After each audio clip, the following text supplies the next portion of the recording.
ఓటమెరుగని నేతగా గంటా శ్రీనివాసరావు వరుస పెట్టి నియోజకవర్గాలు మారుతున్నారు, పోస్టులు మారుతున్నారు, కానీ విజయాలు సాధిస్తూ వచ్చారు.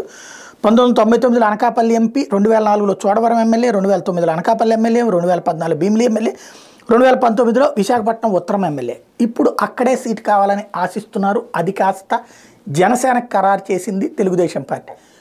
ఇక్కడ గంటా విషయంలో రెండు కోణాలు నాకు అనిపిస్తోంది. ఇది నాకు ఎవరు అన్నది కాదు, కానీ గంటా శ్రీనివాసరావు పవన్ కళ్యాణ్కి నచ్చరు. ఎందుకంటే కాపు నాయకుడు, ఇంకొక కాపు నాయకుడు ఎదగడం, ఓ ముద్రగడ్డ నచ్చుతున్నారా పవన్ కళ్యాణ్కి? సేమ్ గంటా కూడా.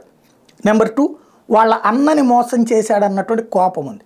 ప్రజారాజ్యం పార్టీని కాంగ్రెస్ పార్టీలో విలీనం చేయడానికి కారణం ఇద్దరు.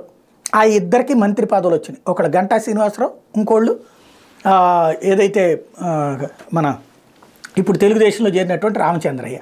ఆ ఇద్దరు కూడా గతంలో చిరంజీవిని తప్పుదోవ పట్టించి కాంగ్రెస్ ట్రాప్లోకి తీసుకెళ్ళి కాంగ్రెస్లోకి విలీనం చేయించింది వాళ్ళిద్దరే అన్నటువంటి ఆయనకి ఫీలింగ్. అందువల్ల గంటా నచ్చడు. గంటాని అందుకనినే ఇక్కడ అలాగని గంటాని నిర్లక్ష్యంగా వదిలేయడం కుదరదు.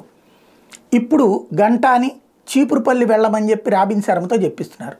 150 కిలోమీటర్ల దూరం నేను వెళ్ళి అక్కడెట్లాగా, ప్లస్ అక్కడ బొత్స సత్యనారాయణకి కుటుంబ బంధాలు ఉన్నాయి, బంధుత్వాలు ఎక్కువ ఉన్నాయి నియోజకవర్గంలో, కాబట్టి అక్కడ సాధ్యం కాదు. ఇక్కడ తెలుగుదేశానికి కూడా కావాల్సింది ఓడితే ఓడిపోయాడు కాబట్టి పక్కన పెట్టామంటారు. కానీ ఇప్పుడు నేను పార్టీని అడుగుతాను, అడిగిన తర్వాత చూస్తాను ఒక 2-3 రోజుల్లో, లేదా లిస్ట్ వచ్చేదాకా చూస్తాను అంటున్నారు గంట. లేకపోతే గంట కొట్టేస్తారు.